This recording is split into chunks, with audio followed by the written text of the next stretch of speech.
आज आर्याच्या चॉकलेटमधून निघाले होते पझल. तर झालं असं, सकाळी आर्यासाठी मी व्हाईट सॉस पास्ता बनवला आणि त्याचा टिफिन पॅक करून त्याला स्कूलला पाठवली. त्यानंतर घरातली सगळी कामं आवरली, पूजा वगैरे केली आणि मग मी माझ्या कामावर आली.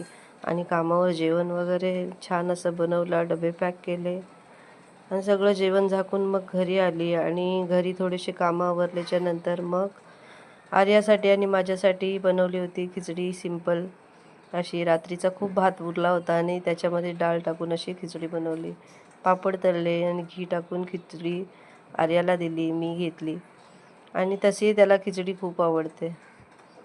तर मग आम्ही दोघांनी जेवण करून घेतलं आणि रिलायन्सचा सामान आणला होता आणि तो सामान सगळा लावायला आर्या मदत करत होता. तर त्याच्या चॉकलेट्समध्ये निघाले होते पझल आणि तो दाखवत होता. तर एका याच्यामध्ये निघाला होता एरोप्लेन, गिटार आणि बाकी किंडर जॉयचे काहीतरी खेळणे आणि ते बघून खूप खुश झालेला. त्यानंतर मग संध्याकाळी ट्युशनला जायचं होतं आणि त्याच्यासाठी बनवले होते कांदा पोहे, चहा आणि आर्याला नाश्ता दिला. मी नाश्ता केला आणि नंतर मी माझ्या कामावर निघाली आणि आर्या ट्युशनला. भेटूया नवीन व्हिडिओमध्ये. बाय.